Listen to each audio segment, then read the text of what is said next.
Welcome back to the MMA Dungeon. My name is Shady Boucher. This is episode 7. I'm joined by my boy, Vincent Falco. Vincent, how's it going?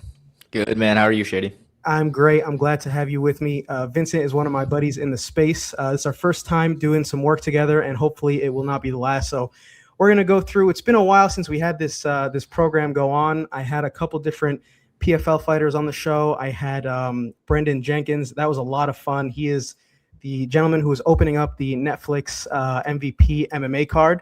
So, we've had a good lineup of guests. Today is no different. And so we're going to go through and cover a lot of the stuff that we missed, a lot of stuff that I didn't get a chance to really speak on. We got a little bit of an outline going on. It's a hefty list because I haven't had one of these episodes where I can just ramble about the world of combat sports in like 3 weeks. But we shall see how it goes.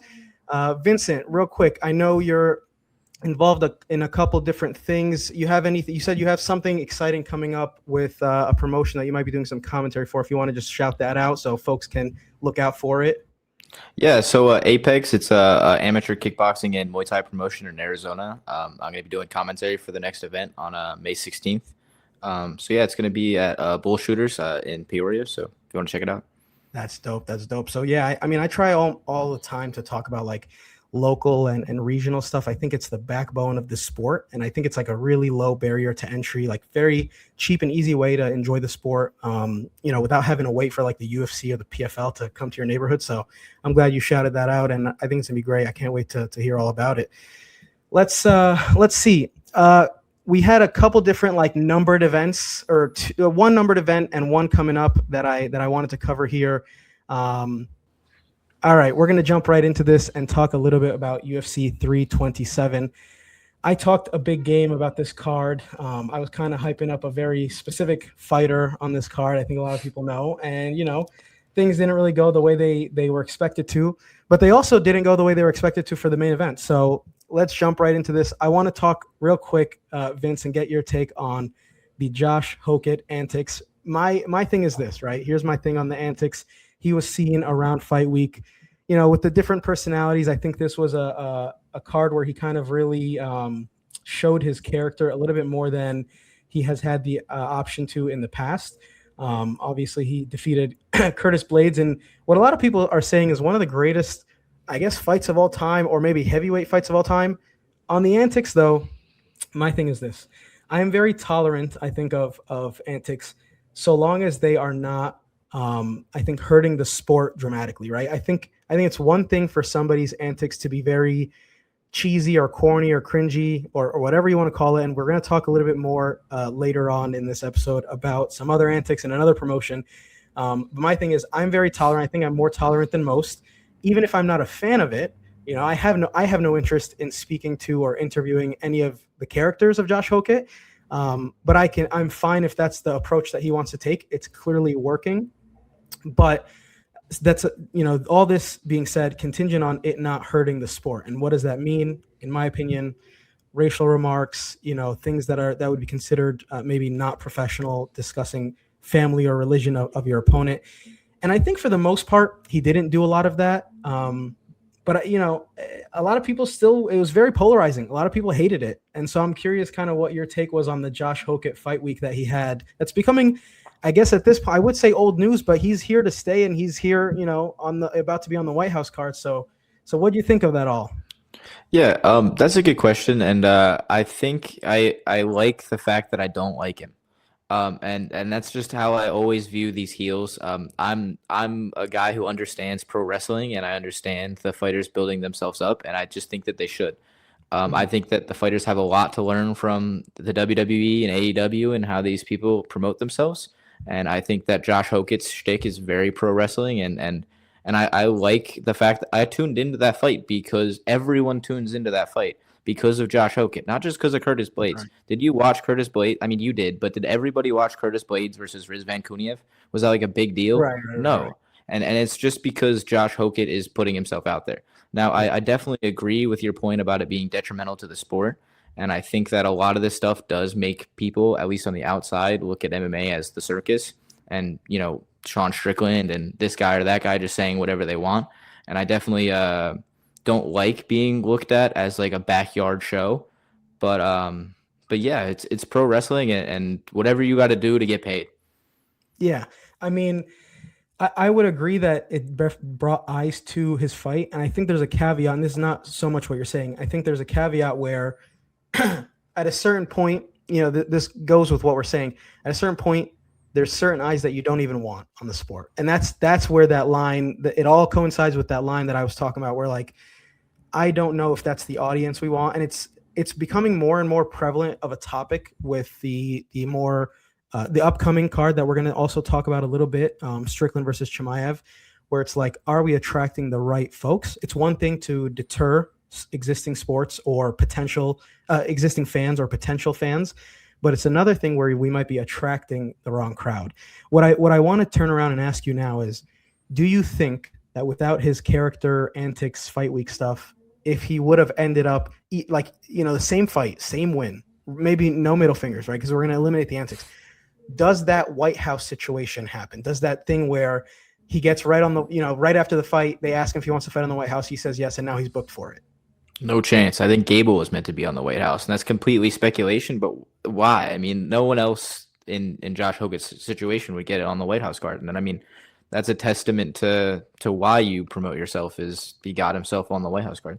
That's interesting. Yeah, I mean, I pondered that question when they made the announcement, because same thing as you, I kind of had I had this like hatred for him, but it was like kind of like in a respectful way. Like, yeah, I respect it because all week I've been paying attention to all the BS you've been doing. But I pondered, like, is that what it took for somebody? It's an interesting dynamic if that's what it took for somebody to get on the White House card. While we're on the topic of the White House card, I had in the notes I wanted to mention briefly. There is this whole narrative about Dana White mentioned or Donald Trump mentioned to Dana White, like, why is Derek Lewis not on the White House card? And it's like this awesome fairy tale story that's now gone viral, where the president leans over and says he needs to be on the card, and now he's magically on the card. Well, I think we had the answer to why he wasn't on the card, and I think it had something to do with a background check. I mean, I feel like this was kind of a known thing. There was discussion and from both UFC personalities, like commentators or whatever, on their like auxiliary, work, like some podcasts and stuff, where they were talking about background checks. And I think some fighters that are on the card mentioned to the likes of Ariel Helwani that they were asked if they had like a clean background, or like Hunter ran it by them. And so one could deduce that Derek Lewis had something that prevented him from fighting on that card. And so the thing that I was thinking about is like, okay, was an exception made for Derek Lewis, one, and two, what other fighters should have been on that card that don't have that same exception? Like, it's just something that was interesting to me that they were able to make the exception. And even if there's not many fights to deduce, to draw that would have happened if the background situation wasn't going on, it was just interesting that I think that exception was made. Am I reading too deep into this, or I mean, it's pretty clear that Derek Lewis had some sort of background thing, no? No, I think that was like an overall sentiment that was taken away, and I think that's the same read that people have on Gable Steveson not being on the White House card. I think, I mean, obviously there's no criminal charges there, and I'm not trying to say anything like that, but I think that was also a factor there. So it's interesting. You think that the exception gets made for the Olympian? Yeah, you know what? I didn't even make that connection. I thought, I mean, I know he was like a name that the world and the media and the fans like all brought up for the White House card.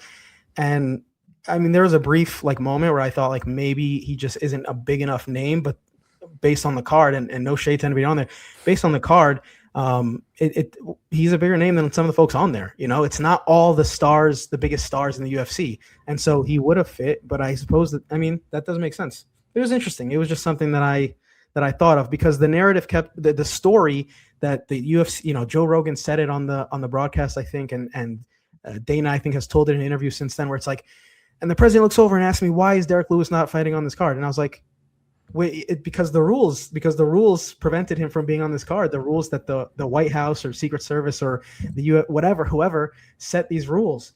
But listen, I'm not complaining that they made the exception, but it was just something to think about. I also just don't buy that that's when that conversation happened, or, it's just like, did that day, like, Trump's in the venue and he sees the Josh Hogan fight, and he looks at Dana White and he says, "What about Derek Lewis? Like, he's not a matchmaker. I just don't think that Dana's conversation mentioned happens." it before? I mean, Trump has mentioned it before, is what you're saying? I think if that conversation happened, like in the early stages of the White House, like why would they not talk about Donald Trump's quote unquote favorite fighter? You know what I mean? Like it took until now for him to bring up Derek Lewis. It just doesn't make sense. You're right. You're right. Yeah, I mean, it never made sense. I think I said in a either an episode or somewhere I've mentioned somewhere that there was a recent card, maybe not 327, maybe the one before. It's not going to come to me right now, but there was a card recently that I think a lot of the White House fighters were at, and Derek Lewis was there. And Derek Lewis doesn't often go to cards that he's not on. Like, he's not a guest very often. And it might have been the card where they announced who's on the card. I don't know. I'd have to go back and maybe discuss it or talk about it in a later episode. But there was a recent numbered event that Derek Lewis was in attendance for, where he wasn't a fighter. And I remember sending it to folks and saying, like, just in the context of this conference, we were predicting the White House card. I remember saying Derek Lewis is on the White House card confirmed, because why is he a guest at this card where, a lot of the other names were, in hindsight, a lot of the other names were, and then it never happened. So it's just interesting, but it's a cool story that they've come up with, and cool to kind of, think through the mental exercise of these exceptions that they've done. Yeah. Is that card you're saying Miami that you think he was a guest at? It probably was. That's where they announced it, right? Derek Lewis, Curtis Blades was at Miami. Remember, am I right, Miami? Josh Hokett. What am I thinking? What did I just say? Josh Hokett was the Am I Right Miami. Yeah, I don't know. I think it probably was. Wait, what did I just say? Derek Lewis. Yeah. So Josh Hokett versus Curtis Blades is the day they announced the Derek Lewis fight. No, but I'm saying Derek Lewis was in attendance at the whatever card they announced the actual White House fights at. Oh, the event. Okay, that's what I was getting. Yeah. What I was getting at was, are you saying Derek Lewis was at the card they announced Josh Hokett versus Derek Lewis? No, that was all. I believe that he wasn't there, and I do believe that it was an afterthought. I mean, it sounds like you that's what you're saying too, but yeah, I mean, listen, it is what it is. We have the fight now, and we get to see kind of how that plays out. I mean, how do you think it plays out? I mean, if we're talking about it. Oh man, it really depends. I have this like video that did pretty well, this viral video where a couple of friends of mine who bet a lot more than I do, and they know more about this gambling stuff. I said to them when he was fighting Taliesin Teixeira, I think that's what it was. I was like, I don't think Derek Lewis should be an underdog. I was like, this doesn't really make sense. Derek Lewis is not, I was like, I think they're trying to feed him, but he's not there yet. And so that we put a bunch of money. I had a couple bucks in there, but they had like some heavy money on Derek Lewis, and it was like they might have parlayed it in a way, or like they cooked it up in a way where it's like by knockout, and like they really juiced up the odds. And so we're watching this fight, and he gets the knockout, and I was certain, we celebrated, and the video went everywhere, and Derek posted on his story. I was certain that the same thing would happen in his most recent fight against Waldo Cortez Acosta. I was like, yo, they're trying to feed him. Derek is not there yet. They don't know who this guy is. And Derek Lewis, I have no idea what happened in that fight. So I mean, I'm friends with Waldo, right? Yes. Yeah. So I mean, I had a ton of money on Waldo to destroy Derek Lewis. I had no doubt in my mind he was going to beat Derek Lewis. I'm sitting there telling myself Taliesin was a fluke. Derek's going to be half speed. Like, I thought Waldo was going to smoke him. You said something interesting. You said Talison's a fluke. The reality is, I feel like a lot of Lewis, even from earlier in his career, a lot of his wins look like flukes. I don't know if it's like a thing with him. He faked an eye poke. I mean, listen, faked it or not, or some of the flukes I think are handed to him. Like it's just how it's coincidental. The point is, it depends on which of the two of his last fights shows up. But maybe you're right. Maybe even the one against Taliesin Teixeira was a fluke, and it's actually the same Derek, and he's just, I don't want to say like washed, but he's at the end of his. He's not in his winning ways, I guess. But I'll clarify that I don't think it was like actually a fluke, because you have to actually have the power to knock out Taliesin Teixeira, and Derek Lewis has some crazy knockout power, maybe the craziest we've ever seen, and I think that knockout power is still there. And Josh Hokett got hit a lot of times by Curtis Blades. So I'm not counting out Derek Lewis, but like you said, like I'm not going to call him washed either, but he's half speed at this point. He's 42. He may have had some preferable circumstances take place, right? Whether it's Teixeira took the wrong step or right, got exactly, or whatever. Yeah. Speaking of getting excited, because I think that's what happened. I think Teixeira got a little too excited in that fight against a veteran who knows how to take advantage of those moments. Another thing that happened at UFC 327, and this is what I was alluding to, Mr. Azamat Murzakanov unfortunately took a pretty bad beating to one Paulo Costa.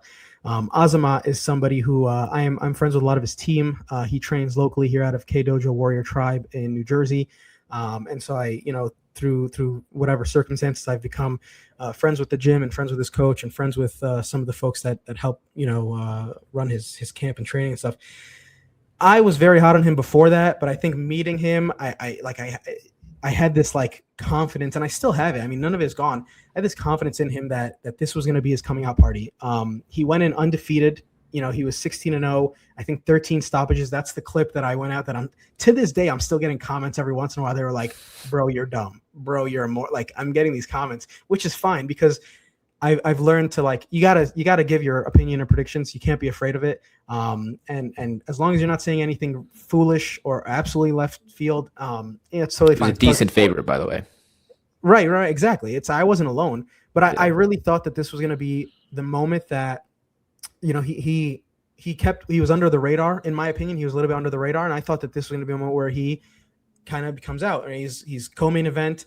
Paulo Costa is a very loud personality, very active on Twitter. They had their back and forth at the presser on Twitter, on all this, on Instagram, all the social media. The fan base was super involved. I loved it, but I try my best not to analyze too much fights because I don't have that experience, and I never pretend to, but it did feel like he maybe was rushing in. I don't want to make assumptions, but it felt like he was rushing in and looking for some crazy knockout shot, and it's worked for him almost every fight. Like that, I've watched and attended his fights, and he always finds that shot. Kudos to Paulo Costa. He didn't let him find that shot. He pieced him up with the leg kicks, and there's nothing to take out of that fight other than kudos to Paulo Costa. And I do think that Azamat was not like an easy out. I think it was a hard fought fight for Paulo Costa. I want to give him his credit, give him his flowers. And I'm mentally thinking through kind of what's next for the two of them. And before I go into any of that, let me know what you thought of the fight, or if you remember, how kind of when it went down. Yeah, I do remember how it went down. I bet that fight. I talked to you about that fight beforehand. I was like, do you really think Azamat knocks out Paulo Costa? Because I acknowledge how difficult it is to knock out Paulo Costa, and I can't think of any people that have done it off the top of my head other than Israel Adesanya in that second round, but that was more of a TKO. Like you're not gonna put out Paulo Costa, and so I'm thinking about like we talked about probability, and if this is the first time that Azamat loses in the UFC, or if this is the first time Paulo Costa gets knocked out, and how that could go. And I mean, I was torn on that fight, and that's why I talked to you about it, because I know that Azamat has that power, that crazy knockout power. Yeah. And, Paulo Costa is a middleweight, and he's moving up for that fight, so I didn't know how he'd fare at light heavyweight. And I think we just saw a little bit of lighter man skill. I think Paulo Costa is fast and clean, really good defensively, and he just kind of outlasted and made sure that Azamat didn't find that finish and fought smart and overcame him in the third round there with nice body kicks, ripping nice kicks, and he's always had those nice kicks.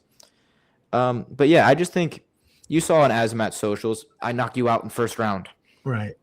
Yeah. I just think like after the first round, it was gonna go to Paulo Costa, like it was gonna start favoring him, and that's what happened. I don't think that's too big of a knock on Azamat, and it's more of Paulo Costa looked really good at light heavyweight, and he's still that guy. And now you give Azamat another guy to hopefully knock out and get him right back in contention. Yeah. I mean, I'm glad you said that. The thing and this is not something that everybody thinks about, right? If we put on our like promoter hat or maybe our manager hat for a split second, what comes to my mind is like Azamat was in the group of, he's in a kind of a category of fighter where I think that it was going to be very difficult. I put him there with the Ankalaevs, with the Marabs, maybe with the Aljos. He was in a category of fighter where I thought he needs to over-earn a title shot. It was wishful thinking on my part and a lot of people's parts where we'd be like, okay, and I think it was still possible if he did it in like victorious, incredible fashion. But it was wishful thinking to think that after this he'd fight for the belt. It made sense if you looked at the rankings. Everybody in the top 10 was either someone he fought, someone coming off like a loss or what, whatever, or somebody I think he would have beat, right? I think it was like the only viable options were like Jamal Hill, who even if coming they off a loss, right? I'm not picking Jamal Hill in that fight. I mean, right now we're talking about Costa. We're talking about Costa for a title shot. People are talking about Costa for a title shot right now. Right. So I guess my issue now, or my concern, is like, I don't think you said like one to get him back in the mix. It'll get him back in the mix, but I don't think it gets him back to where he was. I think like if it takes an average fighter, an English speaking, I guess a more fan friendly personality, like if it takes him 1 or 2 fights to get back in the picture, I think it'd take him, 3 maybe to actually be at the knocking on the door of a title shot, which again, people have different opinions. I think he kind of was had he won this fight, but we'll see how it goes. Do you have like names for either guy? That's a really good point. That now it might be 2 or 3, and I it is unfortunate that's a testament to what we said about Josh Hogan. Yeah. But names for either one of them, I don't know. I've been trying to matchmake the light heavyweight division for a while. In my head, I think they're not going to do a vacant title or an interim title. I don't think that's going to happen. Okay. I think a lot of people do think that's going to happen. Maybe an interim, but there's no way that Carlos Ulberg vacates. I mean, I'm seeing this guy walk around already. And he's on the Ariel Helwani show talking about the Polynesian blood. I think he fights at the end of the year or early next year, and I don't think that they take his spot from him. I think they give Carlos Ulberg the grace. Do you think that's wise? For who? For Ulberg to try to fight the end of the year? I don't think he cares. I think he wants to keep his belt. And so I don't think that his health is what's in his best interest. Like the way he's saying, like, oh, Polynesian blood, like, I'll be good. Just a flesh wound, just a scratch. Yeah. And I know I'm just quoting him on the Ariel Helwani show, but even on that episode, like, he's talking about, like, I got to get back and see the doctors. It's like you didn't go to emergency surgery immediately that night. Like, he's, like, just hobbling around. Yeah. It's like, what is happening in the Carlos Ulberg camp? And maybe it's just me buying into what he wants me to believe, but I'm starting to believe this guy's Wolverine. Like, I think he might actually seriously come back. Like, I saw him at WWE like 2 weeks later. Did that guy even have crutches? Yes. That was crazy.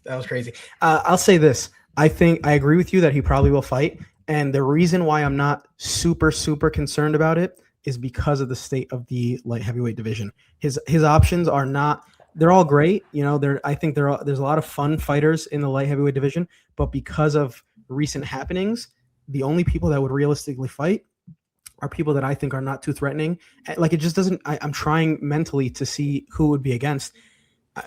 Unfortunately, I do think it might be Paulo Costa. See, and that doesn't make sense. Paulo Costa hasn't earned a title shot, and that's why it would have been better for the division if Azamat won. We look at the rest of the guys. Who's he going to fight in there? I don't have the rankings handy, but it's probably not worth exercising now. But I think a lot of that division, it's a tough one to match, and I encourage folks to go and try to figure it out. And you'll see the dilemma that the UFC is about to be in, and maybe that is, to your point, the reason why he should fight, the reason why Ulberg should fight, because he will get what would have otherwise been a plan C or D or E, Yeah, or they just make because I don't think an interim title would be taken seriously. Like, it'd be less than the Ilya and Gaethje title. Like, someone would see that and be like, Carlos Ulberg's right there. You know what I mean? Like, how are you going to put Costa versus Yuri coming off a loss, or Jamal coming off a loss, or any of these guys that have now either lost to Carlos Ulberg or just don't belong in that spot? So, yeah, I don't know. I think Carlos Ulberg probably comes back against one of these guys. Yeah. I mean, listen, I'm excited to see how it plays out, and the division being in this weird spot, sometimes it does the opposite of like ruins things, where it allows for some of the lower ranked guys to jump in fairly quickly. Waldo, I think, had this like crazy climb in his division because he took advantage of a weird moment in the division's life, and so we'll see kind of how that plays out. Yeah, and that speaks to how circumstantial MMA is. I tell this story sometimes. I interviewed Waldo Cortez Acosta the first time a week before his Ante Dalia fight. And when I interviewed him, like it wasn't like the craziest star fighter in the UFC, you know what I mean? Like, I was interviewing the local UFC fighter that was a heavyweight, and I think he was just outside the rankings at the time. And then he knocks out Ante, and you got to understand, like, that fight is seconds from being different. Waldo is an example of how circumstantial the UFC is, because that fight was very close to Waldo being taken out of that fight. Yeah. He was poked in the eye, and there was a finishing sequence, and they called off the fight. You know what I mean? So there was a chance that Waldo doesn't come away the winner of that fight, that they don't restart that fight, and he knocks out Ante. But he does, and he knocks out Ante, and then he accepts a fight on a ridiculously short notice. Yeah. No. He accepted Ante the fight on short notice as well. He filled in for the Ante fight, and then fills in for the Shamil fight, and knocks out Shamil, who also had success in that first round, who also is going on to be successful. And he just goes on this crazy run, and you got to understand, there's the circumstance of the Ante fight pulling out. I know I'm going on a tangent, but there's a circumstance of the Ante fight pulling out, Shamil's opponent pulling out, and Waldo getting poked in the eye, and Tom getting poked in the eye. It took all of that to combine to make this baby of Waldo becoming a star, and it's been crazy since then. And so my interview with Waldo beforehand probably had a few, maybe 5,000 views, and now my interviews with Waldo have 50,000 views. Exactly. Just because Waldo's just such a superstar now. One of those stars that came out of nowhere and used these circumstances to his advantage.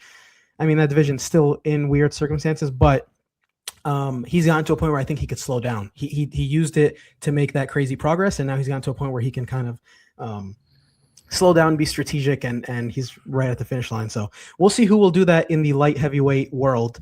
Other notes on 327, I had some stuff maybe we could skip through. We kind of talked about it. Gable signing, that announcement was made. I think that I had concluded that there was the rumor of Conor fighting International Fight Week was kind of slightly confirmed, because Gable said something in an interview. I don't have the exact quote, but he had mentioned something about the main event, and he maybe used some verbiage or something talking about the return of a big star, something of that nature. So I just thought it was interesting to see. I mean, we keep going back to Ariel. I think he's good at what he does, but he's been talking about Conor's fighting International Fight Week, I think, for a hot minute. And he said that barring something crazy happening, that's the plan. So I think Gable did kind of confirm that. The other thing that I had in my notes for that, and I'll give you a second to see if you have anything additional, is Yuri and Ulberg. There was a brief, I love talking about these weird moments in fights where people believe that a rule was broken or something or whatever.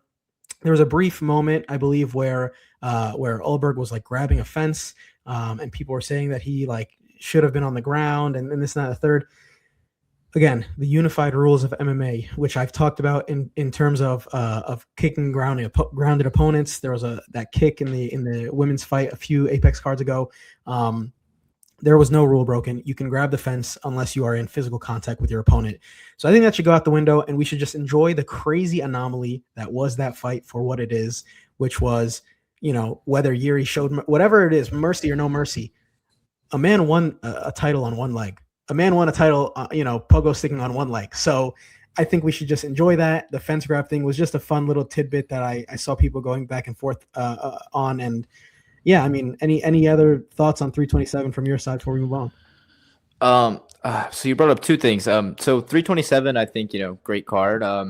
It broke my heart. It destroyed my dreams. It shattered. I mean, you're in a group chat with me. You probably know I didn't talk in that group chat for days after.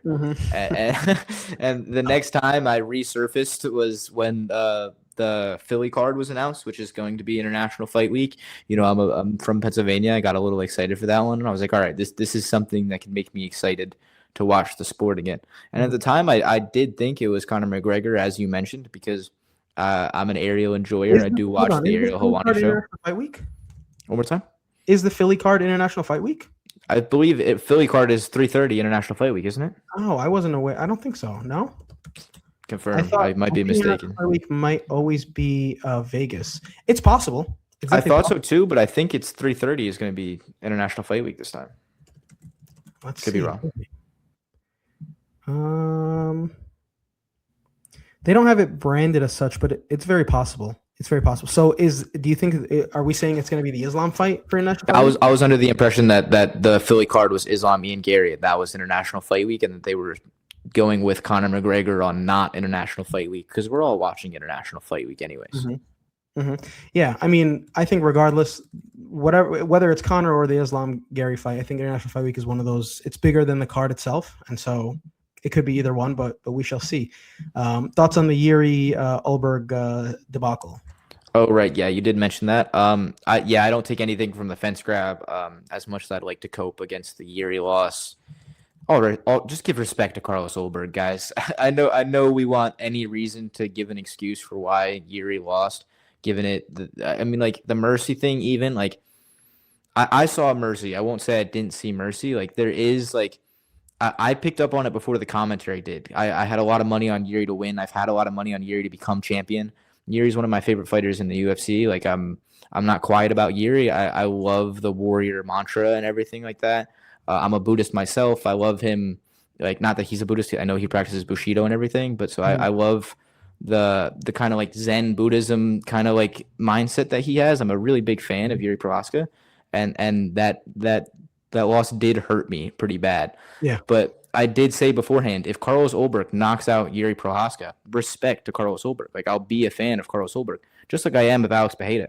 Like these guys are monsters. To be able to beat a guy like Yuri Prochaska, like he should be the light heavyweight champion if it wasn't for Carlos and Yuri being just as good as they are. Like he is the guy at light heavyweight other than those two. And so yeah, I think you just gotta give it to Ulberg. Like he knocked him out on one leg, and that's crazy enough. And so in the moments I see Yuri being merciful, I see him frustrated more so. I see him frustrated that he's not gonna get a real fight. He wants to win it in a real way. And he wants Carlos Ulberg to give him his best. And so he's saying, stand here and fight me and all this. But I don't see him waiting for the ref to stop it. I don't see him. He's still kicking the leg. He's still going. He's still trying to knock out Carlos Ulberg. Like he wants to knock out Carlos Ulberg. And he's trying to not give Carlos Ulberg a chance per se, not give him mercy and give him a chance. But I think he's trying to give him an honorable death. I think in that moment, he's trying to give Carlos Ulberg the opportunity to stand here and go out on his shield. And in that moment, he walked into the fire and he got knocked out by a man with crazy power who's going to take advantage of the fact that Yuri walks in with his hands down and can get clipped by left hooks. He feinted the left hook like 3 or 4 times there. And I understand that Yuri lost focus and this and that, but there's nothing in my mind that tells me that if Carlos Ulberg is on 2 legs, he doesn't find that left hook. Like I just think I find a lot of credit in Carlos Ulberg's left hook. Yeah, I mean, you definitely have some sort of telepathy thing going on with Yuri, because I didn't think about it from that perspective where it's like he's giving him an honorable death. There's a lot of people were saying he was still swinging, he was still kicking, that wasn't mercy, whatever. But I think that is a perspective, and maybe there's difficulties to word that as an athlete, and it's always weird to explain things after you've lost a fight. But that doesn't make sense. It's like it's not so much I'm going to just give you an opportunity to hit me, but it's more so I'm going to give you a chance to to go out on your shield, like you said. That's really the best way to describe it. One thing I want to put the bow on International Fight Week. So I did confirm, I think it is UFC 329. So the one right before, which I don't think there's too many like fight announcements or rumors. I think this is like an up-to-date, it's on the UFC site. So I think 330 Philly is definitely going to be Islam Gary, to your point. 329, got you. Yeah, wow, I was wrong. Thank you. And I think I don't know if this is like I have to go back and check, but I think International Fight Week is like almost always in Vegas, I think. Yeah, I mean, it has been, so that's why I was confused about them announcing Philly as the Vegas card. I was pretty confused, I mean, so that makes sense. Now we know at least that Ian Gary, like the two can coexist, right? Because I'd love to see those back-to-back on numbered events, right? Yeah, they got a little excited seeing that. Whether it happens or not, whatever you feel about Conor, I'd love to see a return. Just any star, any big star returning is always going to be fun, so... that back-to-back with the next card is going to be dope. Who's your dream Conor matchup?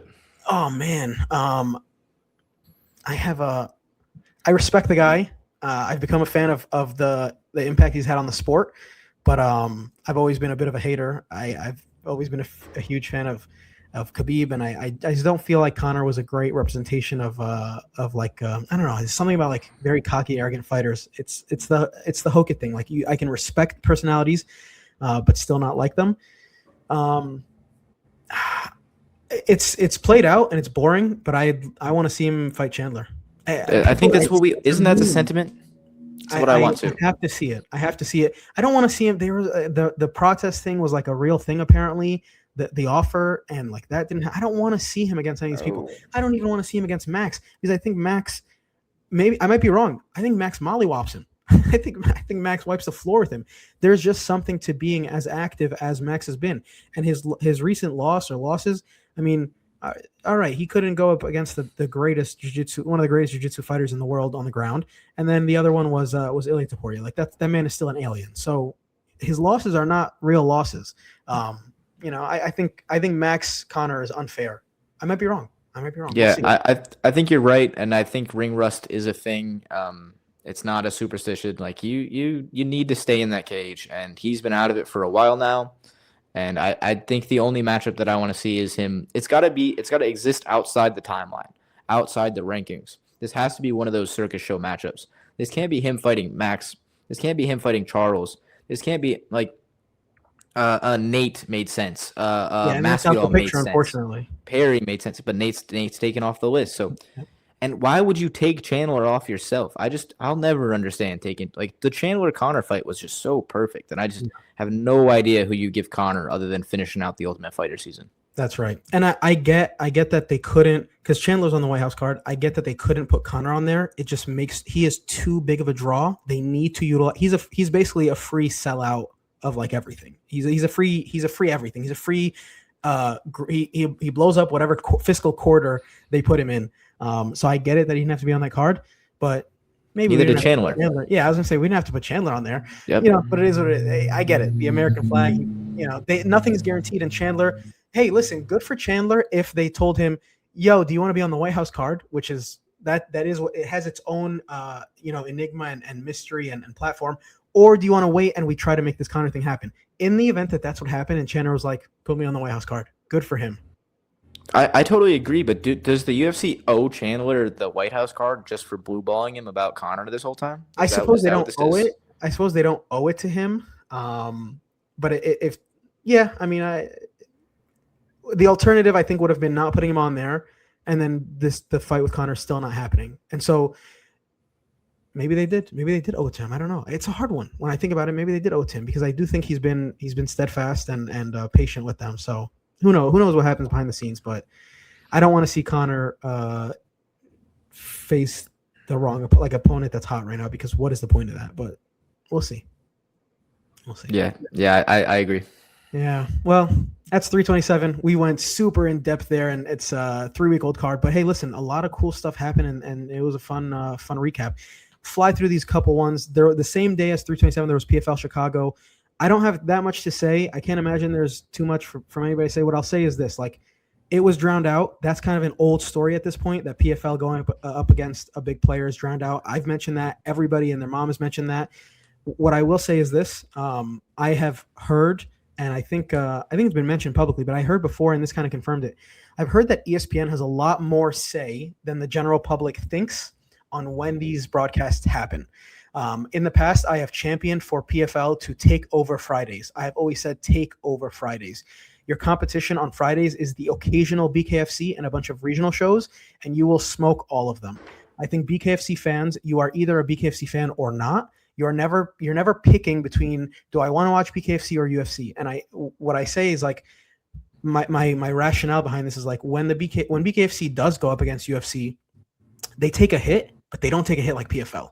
Because I think there is in the Venn diagram of combat sports fans, the circle that it's just BKFC and they don't watch UFC is much bigger. That disparity, that split between the common fan of both and the fan of just BKFC, it is much bigger than other MMA promotions. That's just a feeling I get and what I have seen from even attending BKFC events the same day that a UFC card happens. So I say this all to say I've told them I've recommended or I've championed for them to take over Fridays. It sounds like the rumor is or the news is behind the scenes is that ESPN is the reason. They might have more say than people thought. Yeah, ESPN chooses Saturdays, not Fridays. I suppose. I mean, that's what I'm hearing. That's what I'm being told by people who are friends with folks in the broadcast world and more connected to the sport and the promotion than I. But not much else to say other than the fact that that was an example of, it was drowned out. I think the views, if you look at like the view counts, it's out there somewhere. It's always not super accurate, but if you look at the views between like PFL Chicago and then whatever the other PFL, the last PFL that didn't go head to head with a UFC event, it was drastic. I guess this most recent PFL event, it didn't go up against Sioux Falls. It didn't go up against the UFC because the UFC's Perth card was done, I think, by the time PFL started. So they can use that, but I like to imagine that they know very well what's going on. We're not revealing anything new to them when we say, hey, don't go up against the UFC. And I hate to go on these tangents. I'm going to try to make this as brief as possible. What I have learned from speaking, I don't know, should I mention this name? I guess. I mean, it's not a big deal. I've talked to Dave Feldman a couple times, the president of BKFC, in person, and this is months ago, probably over a year ago at this point, and I said to him, like, why are we going up against the UFC? Why are you doing this? Like as if it's not something he's thought of before. And he, kudos to him, he broke it down to me very simply, and he said, we are not as big as the UFC. We are not as big in terms of name, star power, but just as a company, as a brand, they are not as big as the UFC. So they cannot wait. This is what he explained to me. We cannot wait for the UFC to announce their schedule for us to book venues. It's just not going to work.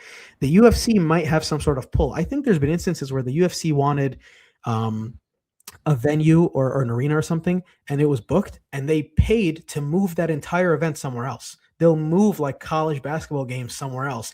I bet if we look it up, like there's probably more, there's like a couple different examples, more than I even know.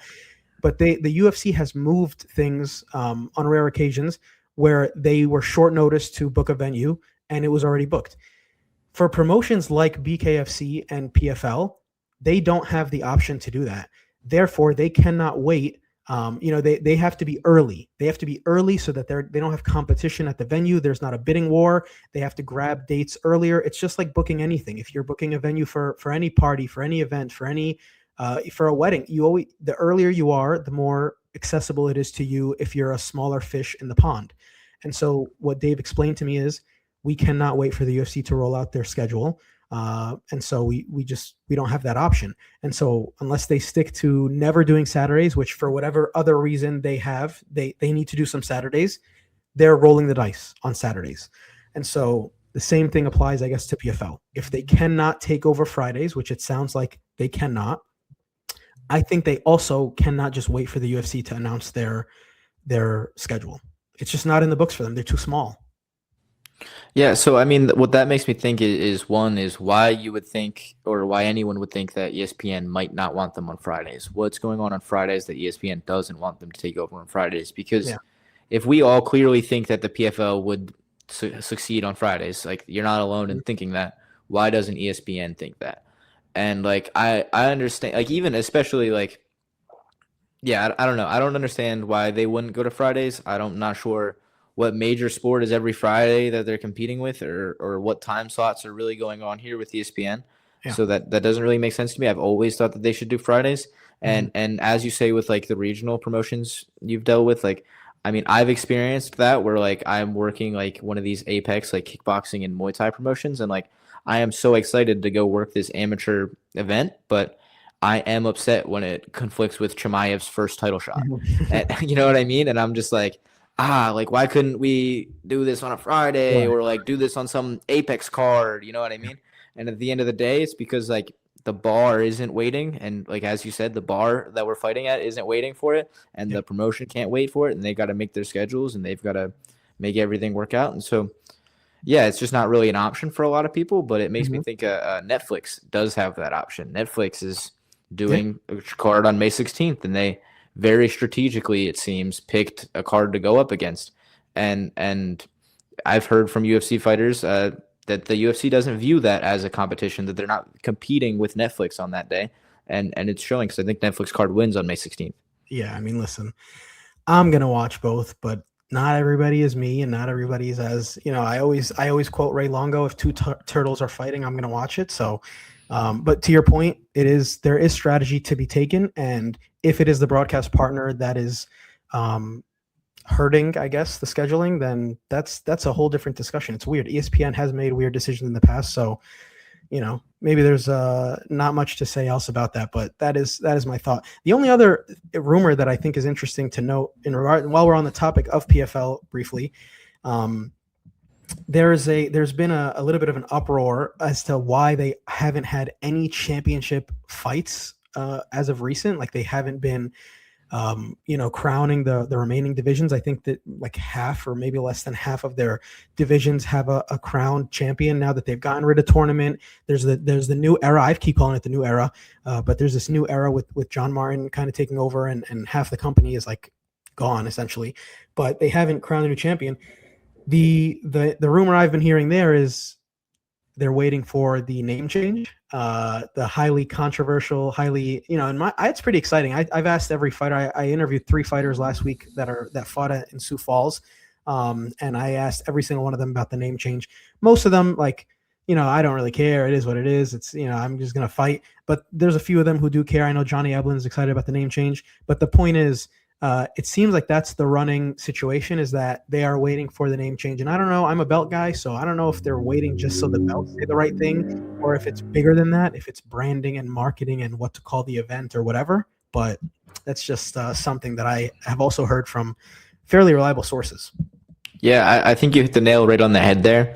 I think they are looking to go back to Bellator. And I think that there was a lot of pushback from the media in that. Like, I mean, myself included. Like, I prefer the name PFL at this point. Like, it's become that, and I think you're taking one step backwards to try and make 2 steps forward, or 2 steps backwards to try and make 1 step forward. However, I'm trying to say that in order to go back to Bellator and then rebuild up Bellator. I think you just need to make PFL cool, and I've been saying that, and I think that PFL is cool, and I think that like it's very global, and I've been an advocate for keeping the name as PFL, but I don't think that sentiment has held up with the people in the PFL.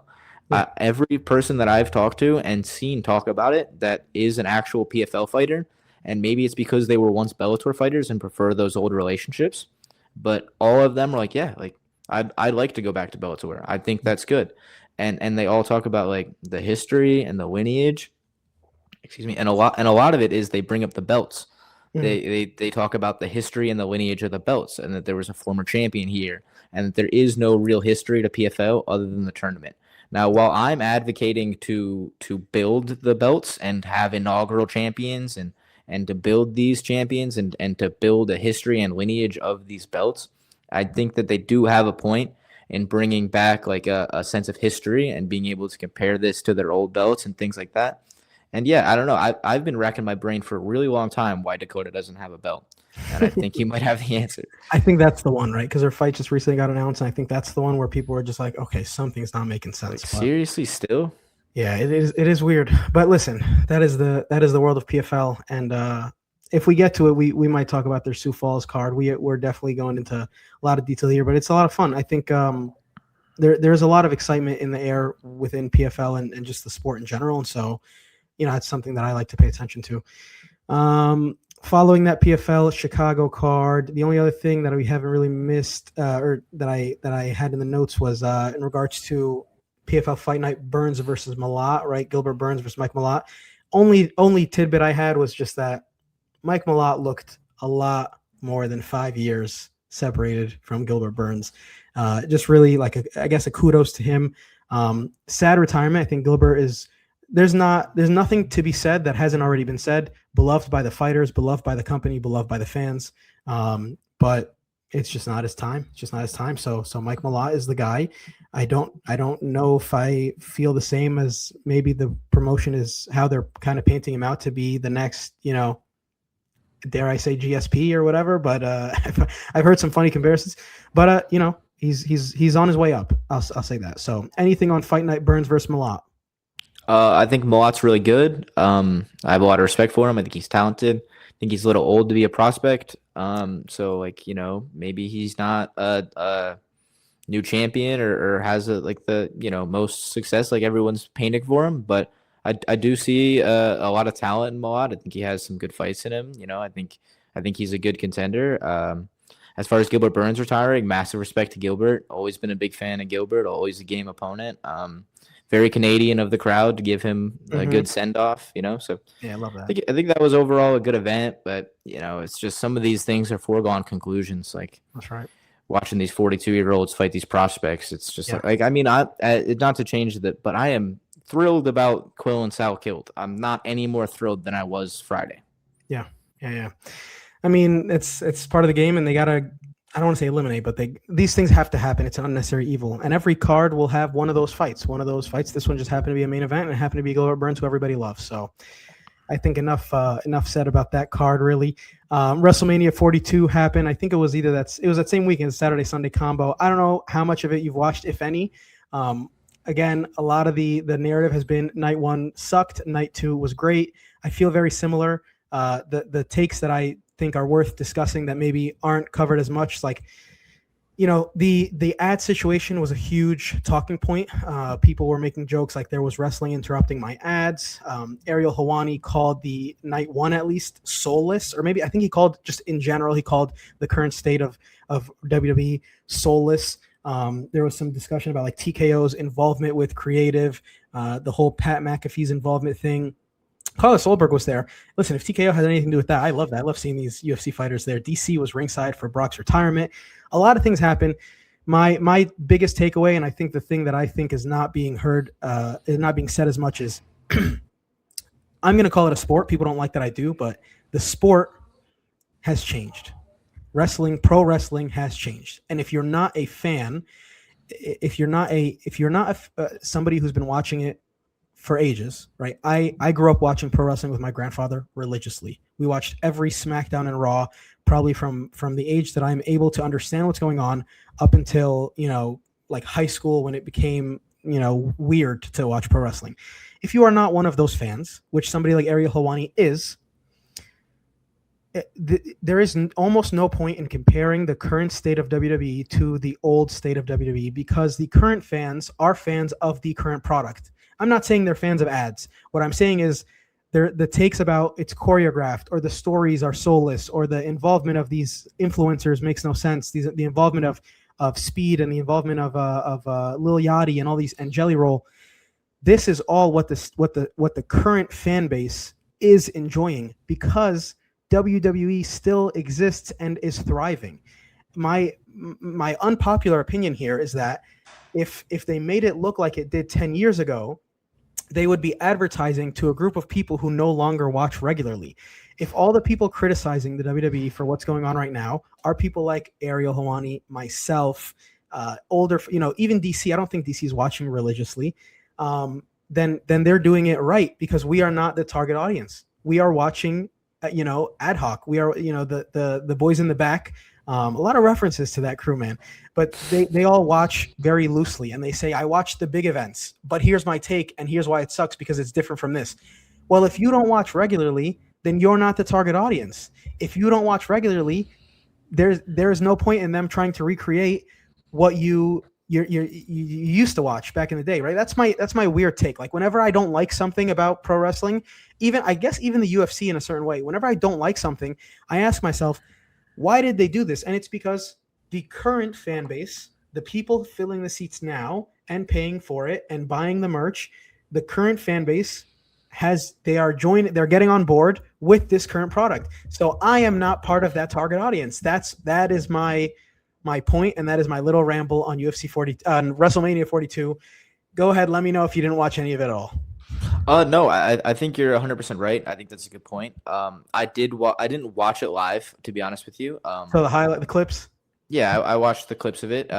In detail, to be honest with you, though, like I kept up on it, and I did think about watching it, because I'm not a pro wrestling fan, but I did grow up one.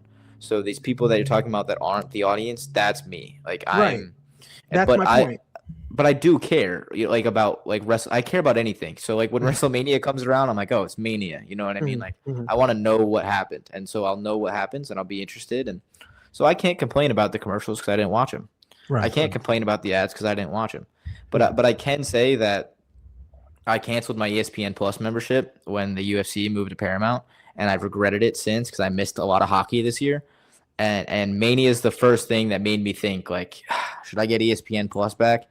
And I was like, I don't know if I want to spend that $30. Yeah. and and so I didn't, but I did keep up on it. I think it was, I don't know. I like Oba a lot. I think Oba is really cool. I think there's a lot of good. I understand the hate, but it's still cool, man. Yeah. I liked a lot of the some of the matches that I saw. The entrances are still cool. I mean, the entrances were always my favorite part of WWE, anyways. You know what I mean? So I don't know. I'd say, like, what do you think of AEW is a question I'd ask, because I haven't tuned in at Love all. it. So Love it. right. So I think Love it. that's what a lot of this complaint is coming from. Is not that WWE isn't still killing it. It's just they're not winning anymore, and Yeah. there's someone doing it the way that they want it still. You know what I mean? So I think that if it was just the WWE, maybe it'd be fine. But I just think that people are noticing maybe a better alternative to what they're currently seeing. I do agree. I would take that and decorate it in this way. The other promotions, namely AEW, which I have told people, and I don't care how sacrilegious this sounds, AEW is the current WCW. I don't care what anyone says. Maybe this might go over some people's heads if they never watched WCW or if they don't know kind of about it. It's more of like the hardcore underground, a lot bloodier and just a more hardcore type of pro wrestling. I think AEW is the current WCW. It's obviously branded for modern day, that maybe the colors, the branding, the characters, you might see it and think, oh, this is child's play compared to WCW. I think AEW is the current WCW. And so what I would take and combine our takes is, like, there's a target audience for both. So the folks that maybe didn't like those things about Mania, they didn't like that Jelly Roll was jumping on Pat McAfee or whatever, watch AEW, give it a shot. And you will find what you were looking for. If I wanted someone to get into pro wrestling the way that I got into it as a kid and enjoy those types of matches, I'm not having them watch WWE. And that's to the point of all these big names that are complaining about the current WWE product. And to the compliment of AEW, I am telling them to go watch AEW. I'm going to tell them to go watch one of the AEW premium live events or whatever they call them. I think they're cheaper than watching WWE these days, but I'm telling them to go watch that. If somebody isn't looking for old school wrestling or whatever, then WWE is probably fine for them. But that's kind of more than enough said, I think, at this point about both of them. Yeah, no, I'll just add, I agree, and I think that if you tune in once a year and you come around for Mania, you might enjoy it. You might have a good time. But if you're one of those guys looking for old school wrestling, like you said, you're one of those regular viewers that you want to watch it week in and week out, AEW definitely might be worth exploring. Right. You can't be upset at a coffee shop because they got rid of a drink that you used to get, and you don't come anymore. Yeah, we don't watch every week. It doesn't make sense. The product's changing. The question of which product is better is different, but the product is changing nonetheless. All right, let's try to fly through these next couple ones. These are more like fun stuff. UFC Paramount products. They've started to roll out a lot of new things and podcasts, and their Instagram accounts have seemingly doubled or tripled every time they're with a new broadcast company. And it's not like I've been able to watch live through too many of those changes because I'm a bit younger, been watching the sport, even though I've gone back and watched a lot of the old sport. But the point is, I haven't seen too many eras outside of like a lot of ESPN. I watched Spike a bit as a kid, like I mentioned, but Paramount has kind of went full force on their offerings. One of those things is their podcast game. I can't even keep track. I feel like there's more than one. One of them is really prevalent, and that is Deep Waters with Dean Thomas, Jorge Masvidal, Chris Weidman, Dustin Poirier. My quick take, and again, it's not something I'm like super passionate about. I don't love specific programming from within the company or people on the company's payroll. And I get it. They might not be on the UFC's payroll, which some of them are. They might be on Paramount's payroll. I think I just broke up there, but the point I'm making is they might not be on the UFC's payroll, but they're definitely on Paramount's payroll. I don't know how much I can put stock into their takes and their criticisms. It's a very specific type of content. It's almost like just additional content. It's like extended embedded, right? Or extended, a different version of the UFC's product. I don't consider it the most complete picture of what the fans or what what's being represented in other programming. Does that make sense? It's just a tough one for me to swallow. Yeah, I mean, it's hard for me to speak on it because I haven't watched it other than like seeing clips of it. It's just not for me. It's not something I'm really interested in. Like what you said about house media, like what do I care about what the employees have to say? Like I don't want to hear like Daniel Cormier or Chael Sonnen. I don't know, or not Chael Right. Sonnen, but you know what I mean? I just don't want to, like what's really the argument here? Like, so. Yeah. Yeah. I mean, good guy, bad guy comes to mind. I think it's one of the most polarizing. Actually, it's not polarizing. I think for the most part, not a lot of real UFC fans were listening to that religiously. So I am curious how this goes. I actually think we have a mutual friend who's involved in this programming. So I think the production is always going to be great. Let's be real. The production's always Of going to be course. great.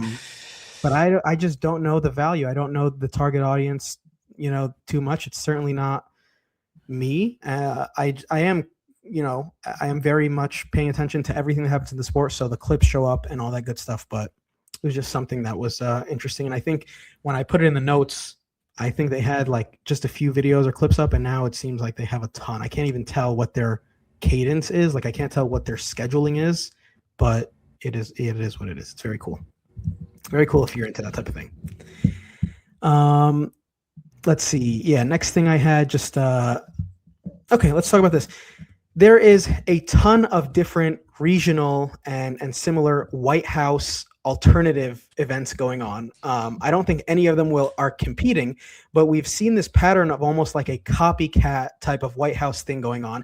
I want to just run through them. I always try to highlight cool stuff that regional MMA does, but let's just run through them. If you have any thoughts on any of them, I'd be interested to hear your take. Friday, the 29th of May, CFFC 154. They're calling it the Thrill on the Hill. This is their Liberty card type of thing. It's going to be outdoor. I'm not familiar with what the Union League is. That is the hosting. I think it's a golf club or something similar. So they're doing a CFFC card outdoors. You can see it's branded America 250. I don't know if the entire card is out yet. CFFC is my local. It's in the PA NJ region, and so this is obviously in Philadelphia. They're doing that one. I'm going to run through all of them and kind of see if you have an opinion on these events just in general. I'm going in chronological order. So that was May 29th, May 30th, the following day, Saturday, FFS 58. They're calling it Combat Cookout. This one, a little bit more interesting art here. I think that they do regular. This is in Brooklyn, by the way. It's at Bears Burger Backyard, which I believe is kind of like a brewery, bar, tavern type of thing. Hard to tell. I'm not local. Brooklyn is local to me relatively, but I haven't been to this place. I think FFS does Flex Fight Series. I think they do outdoor events here and there. But I believe that this is their version of like a 4th of July cookout. It's quite early, obviously, but I think it's just it fit the theme of like outdoor and potentially patriotic events that I wanted to highlight. So that was May 30th in Brooklyn, New York. The next one, June 13th, Attitude MMA Fights 38. They're straight up calling it America 250. So the 250 theme is there, the 250th anniversary of the U.S. I think the date was changed. I don't know if I have the new or the old date on there. June 13th. This is in Memphis, Tennessee, at a place called the Cornet. I don't know if this is fully outdoors or if it's like a venue that maybe has the ability to be somewhat outdoor, something like that. But they are doing their own, take on the patriotic event. The obvious one, I mean, we don't even have to talk about this. Freedom 250 taking place June 14th in Washington, D.C., the South Lawn of the White House. I will potentially be there. D.C. is somewhat local to me. I mean, it's a drive. I could drive a little bit to it. And then my sister has an apartment there for school. She's in law school in D.C., and so I have a place to crash. I do have tickets to both days. Obviously not the actual fights, but I have tickets to whatever they are opening to the public, which I was surprised to see how many people got rejected. But that is June 14th. Not much additional to say. Two more here. We have June 20th, Critical Combat 4, Conquer the Gauntlet. Sorry. This one definitely had a date change. So I believe the actual date is Sunday the 14th, not the 19th. I might have those switched. This is taking place in Coney Island at Maimonides Park. pronunciation always gets me a little bit tripped up. But yeah, Coney Island, Brooklyn, New York, obviously outdoors. It's a baseball field.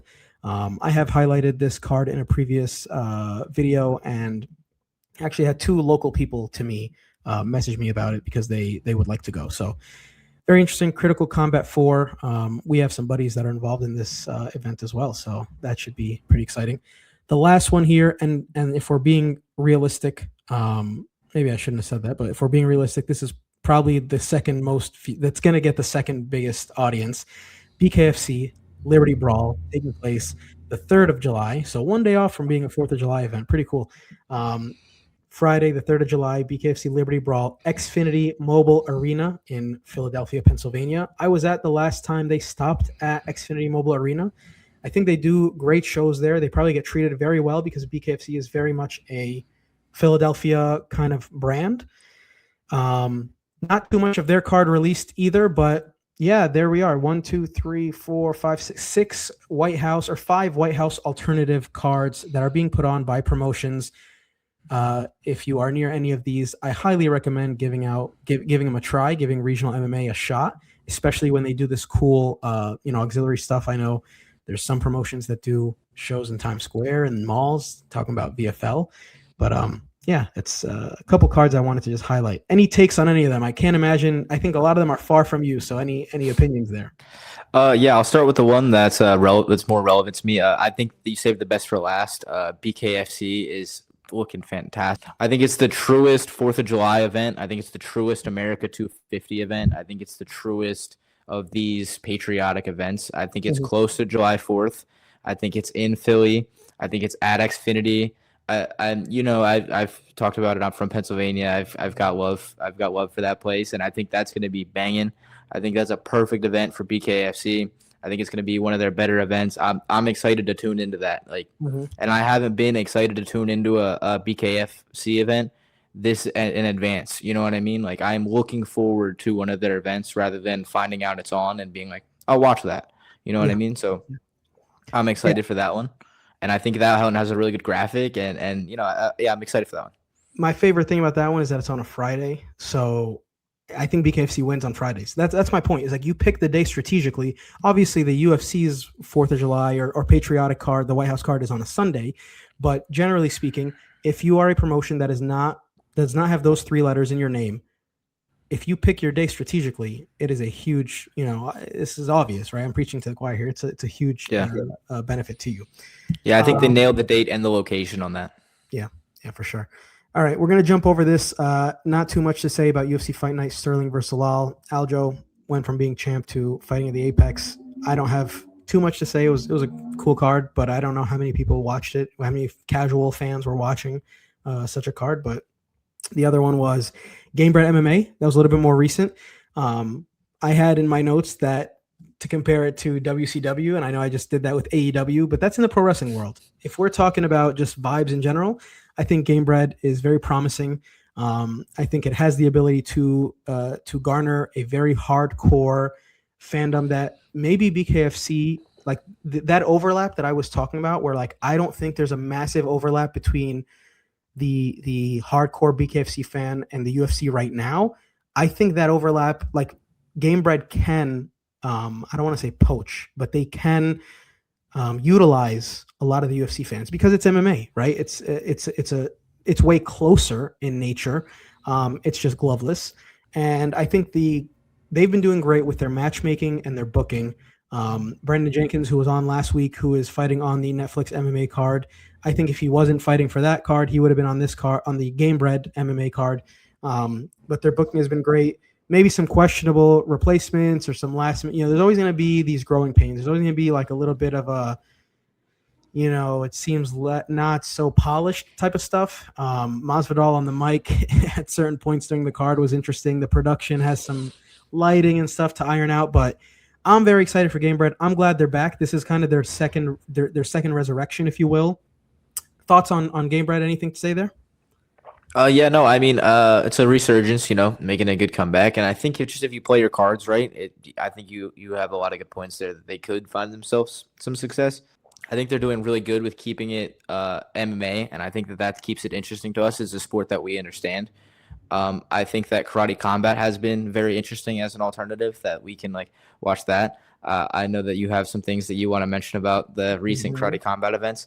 But yeah, I think that some of these UFC alternatives just are capturing fans in a different way than others, and I think that Game Bread is a really successful one. I think RAF is doing that in a way different way, Yeah, in the fact that it's not MMA at all and it's wrestling, and that you've got to like try and understand that, and so it's a little bit more of a barrier to entry than Game Bread, I'd say. So maybe it's for those people. for sure, for sure. You mentioned it already, Karate Combat. Let's go through that.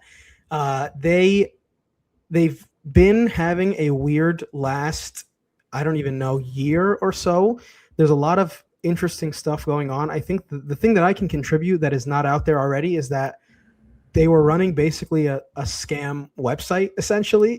Like I'm a glove collector. I have over 120 gloves from various promotions around the world, and I always wanted a pair of Karate Combat gloves, and so I was excited to see that they were selling. This is like a year ago. They were selling them on their website, and I ordered a pair, and then a week went by, and 2 weeks went by, and that became a month, and that became 2 months, 3 months, and they never showed up. And so I charged back from my credit card because they weren't responding to my emails. And so I waited a little bit. I messaged President Asim or whatever his name is, and I said, "Yo, what's going on your website?" He said, "I got you. We were working with a vendor. It didn't work out. Here's a we're gonna relaunch a new store." I bought a pair of gloves, never showed up. Took the money out my card, never showed up. This happened 3 times. And then I started asking some other collectors, a very few people in the world who would care about something like this. We all had the same situation. Their store was taking orders and just not shipping anything out. He never resolved it. Then the news started to break that this is kind of a theme. They were not paying. I think they didn't pay a DJ. There were fighters talking about not being paid. I have a connection to their belt maker, and this is not public information or hasn't been yet, but I think that they've cut ties. They didn't pay their belt maker for like 6 to 7 belts, and belts are not cheap. So they have a bunch of belts that were awarded that weren't paid for. I mean, listen, you could say all this is alleged. At this point, I think it's like the folks making the claims or the allegations have gone out with evidence, or there's no longer questioning of whether or not there's some weird stuff going on with Karate Combat. And then enter the current day, they're doing just very questionable marketing, right? Like the Wing C thing is one thing that I think everybody's been talking about, and I just don't think it's the best way to market their fights and their cards. I think they used to be on Fight Pass. They no longer are. They're on YouTube, and then they brought in Wing C, somebody who I've worked with and struggled in many ways to work with in the past. But I don't even want to talk about that right now. They had him come in and interrupt a fight mid fight. They had allegedly they had him do it. I don't know. I think it seemed very choreographed. They're posting it all over their socials. I know you want to jump in. Go ahead. Just when you say they had him do it, do you have any reason to believe that he didn't do it on his own fruition? It's all over their socials, and I get the vibe. I don't know for sure, right? This is all allegedly. I get the vibes that it's something that they were a part of, and I just think in general, bringing in, like, what is this character? What position, what role is he filling, right? As the, what did they call him? Like media associate, I don't know what they called him. They called him media correspondent, official media correspondent. I didn't see a single, what you would typically see if we had to assign roles to media correspondent. I didn't see any of those things come from Wing C. I didn't see like fighter interviews. I didn't see any sort of analysis. I didn't see interviews of the folks putting on the show. I didn't see any of that. I don't know what they meant by official media correspondent. I think what I am mostly questioning is them bringing him in, and what was he brought in to do? Whether the antic was him on his own or them, they're certainly promoting it. I mean, let's be real. I don't have their page open right now. I can probably get it open fairly quickly, but they have it all over their page. They're collabing with him. Let's see right here. Here we are. Yeah, they have it. Him getting arrested right here, top right corner. They have, where is it? They have him right here. The reel of him walking. It's there, and I don't want to sit here and like analyze it post by post. They obviously are doing a decent job at mixing it in with other real news, real fight news. But the point is, they're co-signing what happened, I think, and so that's really just the news that I have deduced, is that they were involved in the interrupting of a match by One Winged C. Yeah. So I think the first thing that I noticed about it is it's planned. Um, and the first thing that I noticed about is he has a prop, and you don't just come up on a prop. You don't find a prop at the venue. You bring a prop to the venue. Yeah. And so that was planned. He had that in his head. Now it's whether they had it in his head, in their head, or just Wing C had it in his head is a different question. But he somehow got that prop into the venue. You know what I mean? So Mhm. there is some suggestions to believe that they did have something to do with that, and it does. I don't know. I didn't think it was a good stunt. Like, what does that stunt do other than get eyes? Yeah. Like, I understand getting eyes and then accomplishing something, getting eyes and then making them see something. You are getting eyes negatively. I think you are just getting eyes to be like, look at this joke. I don't know. Like, it's making a joke of It your feels like it's at franchise. the expense of people too, right? Yeah, it's at the Getting expense eyes of those working. two fighters. Right, right. And their camp and their coach and their team and their, we know, because we kind of know more behind the scenes stuff, but interrupting a match like that, it's bad enough if it just impacts the two fighters, but it impacts way more than that. And it also is a stain on the promotion. It's a stain on the people running it, the people involved in the promotion. The athletic commission now has to deal with cheapening the legitimacy of these matches. Right. It's a painful thing, even though it is not MMA directly. I think it's painful for the sport. It's close enough. It's a closely enough related relative, and then a lot of the athletes, live in both worlds. So it is what it is. It's unfortunate to see more than anything. And maybe later on, I discuss my experience working alongside Wing C, similar to some of the other characters we discussed. I think there's a place for stuff like that. I just think that there's limitations and boundaries, and this was not the best use of his talents. Yeah, and I think we were talking about like other UFC alternative type of promotions, Karate Combat being one of them, and the way that they're doing something different, and the way that RAF is doing something different, right? They're just creating like almost a different sport of it. You know what I mean? Yeah. And so I think that it's interesting to look at the reaction of Karate Combat and the reaction of RAF. Mm-hmm. When Armand does what Armand does, and what happens with Patricky and with Winged C and these things, it's a different reaction. Like, I don't know. Maybe I'm wrong. Maybe I'm wrong here, but I don't see RAF reposting the Armand slam over and over and over again. Mm-hmm. Do they, at the end of the day, like having eyes on their promotion? Yes. But in the press conference afterwards, they go and they do exactly what they're supposed to.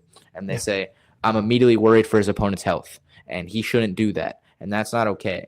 And like, that's what you got to do. Like, you can love the viral moment all you want, but you can't be the one orchestrating it, or, you know what?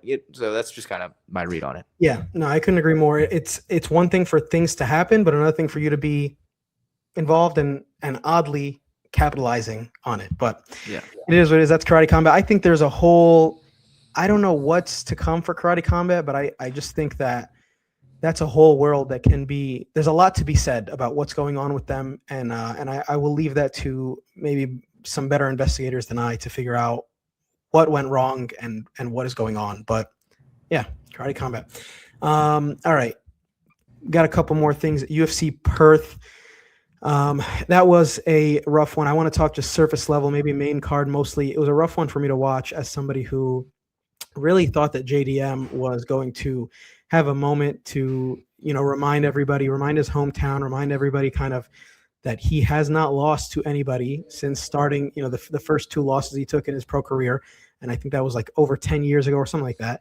Other than, in my opinion, the greatest fighter right now, Islam Makhachev. That is not a loss that I think should have been revealing to anybody. Like, it's not a loss that I would have picked Praches over JDM as a result of.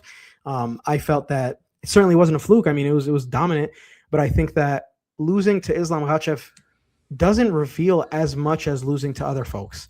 And so that's why the main event for me was quite shocking to see.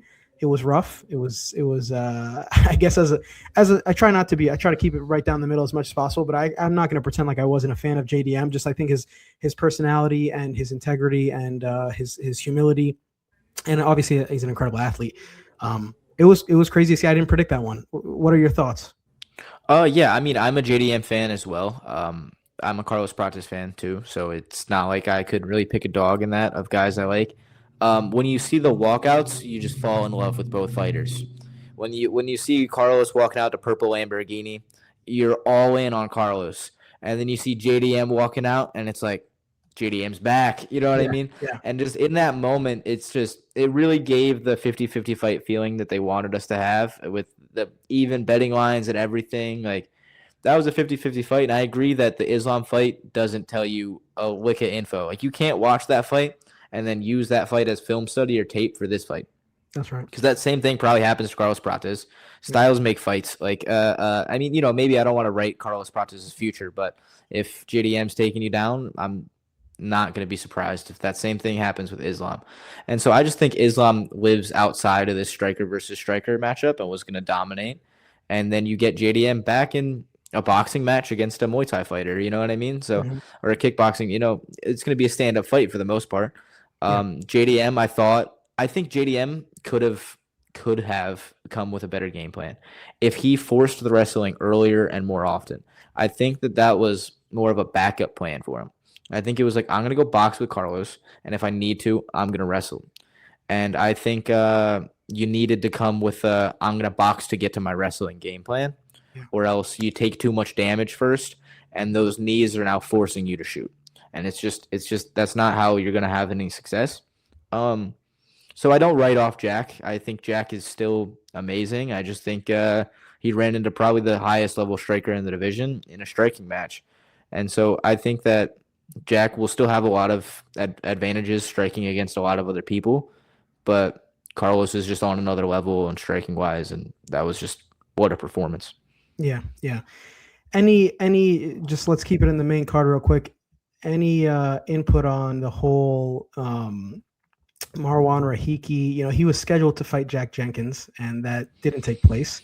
And so they bring in a short notice replacement in Ali Schmid, who entered this fight at 4-2. I'm all for the short notice replacements. They should be given their flowers, their due opportunity.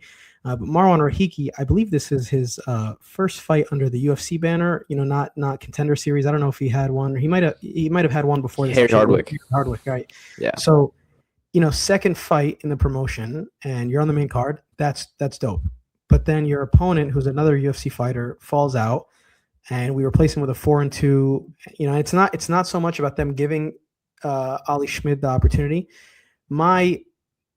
Where I'm coming from is there are other fights on this card, on the prelims, that should have been replaced, right? That should have taken that spot. I get that they need to maintain the number of fights maybe because they have ad commitments, they have commercial requirements, time requirements, scheduling. And I get that they want Marwan to be on there to showcase his skills. I hate to see a fight fall out completely. But when replacing a fighter, given the circumstances, you replace him with somebody who's short notice, 4-2 in the, it's not like you poached a decorated champion from another promotion. That fight, in my opinion, I'm not one to usually care about the placement on cards. It's more so I'm thinking of the perspective of some of these other fighters who maybe do, and maybe they can benefit monetarily or their stock, their name value can benefit from being on the main card. That fight should have been replaced, in my opinion. It should be switched, I should say, with a different card. Is this all about nothing? Like, is everybody just talking about nothing here, or what do you think? No, I mean, I'm one for semantics and to argue card placement and stuff like that. So I'm 100% on board with you. I think that should have been a prelim fight, but I mean, I'm going to be completely honest with you. I didn't watch that one. That is one of the two fights on the whole card that I didn't watch. I got off work at 1 a.m. and I watched all the way until the Tafa KO, and I fell asleep. And then I woke up to Purple Lamborghini, and I was like, thank you, Natural Body Clock, for not letting me miss this main event. But I did miss Freaky Rahiki. And so rough state. Yeah, I think it's just a at the end of the day, like they're breaking the rules because they wanted a Showtime moment for Freaky, and Mhm. they're not gonna sacrifice the Mhm. spotlight because that's the whole reason he's on this card, right? Right. Yeah, I mean, not too much else to say about Perth. Same as you, I was kind of struggling to watch the whole card. I think I saw, at this point, I've seen everything because you wake up and it's all over your timeline. But Yeah. I was in and out of sleep. Obviously, last like 2-3 fights, I watched every Yeah, I single did one. have a little bit of doze that I couldn't control, Right, And then right. that Carlos Prates fight starts, and I got a lot of money on Carlos Prates round 2 and 3 KO. So the Mhm. first round, like, all right, I'm amped from the walkouts. The Yeah. walkouts got me amped. I'm edging my seat, Yep. And the first round, like, all right, Carlos is looking good. Carlos is looking good. Kind of a slower round. Jack takedown, and the life is just sucking back out of me. And then Yeah. those rounds 2 and 3 just woke me right back up, and I'm just sitting there at 7:30 in the morning, like full Mhm. energy now, and I haven't slept more than 30 minutes. Yeah. Well, in the interest of time, I think I'm going to skip over PFL Sioux Falls. I think it was a great card. Obviously, it didn't interfere with the Perth UFC event, but I think there's not too much to say. I think there was a lot of contenders. They didn't have the biggest stars. Gazi Rabadana was probably the biggest name on there. Obviously, Logan Storley was the main event because it was kind of his hometown. He's from that area. He wrestled his way to an incredible decision. 2 points deducted from one of his friends, or from his opponent, I should say. I say this because he had a lot of friends in the crowd, and that's what I was thinking of, him being the hometown hero. But that's PFL Sioux Falls. What I do want to talk about with you real quick before we kind of wrap this up, UFC 328, very stacked card, probably the most stacked card in my opinion. I think it was more stacked than the Miami card was rumored to be the biggest and most stacked card. Then 327 got the same kind of notion and same compliments. I think UFC 328 might be the most stacked card of the year so far. But what people are kind of questioning these days is the controversial buildup between Sean Strickland and Khamzat Chimaev. My quick reaction: the UFC knows what they're getting into. They have Strickland, as a part of their product, and they knew that going into it. Paramount, if they didn't know what they were signing up for, that's on you. They had the moment where he got cut off at his last fight when he beat up Fluffy and won that fight. But I think this is promoting in the most controversial way, whether you like it or you don't. It's promoting the fight, and I think after the fight, nothing's going to really happen. That's my take. I might be at the card. We shall see. I'll definitely be at the presser and the weigh-in and all that good stuff. Any thoughts from you, Vincent, on the Strickland Khamzat build-up in general? Yeah, I think that this is probably the most stacked card of the year on paper now. I think it was meant to be Yuri Olberg, and they sacrificed that by moving the Tyra Van card to get this to be the biggest card of the year, and we all watched that one anyways, and now we're all going to be extra excited about this one. That's right. I think it works, and I am quite excited about this one. I think it's a really great card. I think it does cheapen it a little bit that the matchup in the main event seems like such a foregone conclusion to me. Yeah. In the previous biggest card of the years, I was very excited for the main event. I didn't know who was going to win, Yuri or Olberg, but I think I'm very, very confident that Chimaev is going to roll through Strickland. So that does give me a little bit of not as excited about it, but as you mentioned that they are selling it, they are definitely promoting it, and they definitely hate each other, and they're definitely beefing and trash talking. So that gets me excited for it, just to see what will happen to Strickland in my eyes. Like, what's he gonna get for this? Like, what's the comeuppance? Like, you call him a goat fucker enough times. Like, Right. what's gonna happen?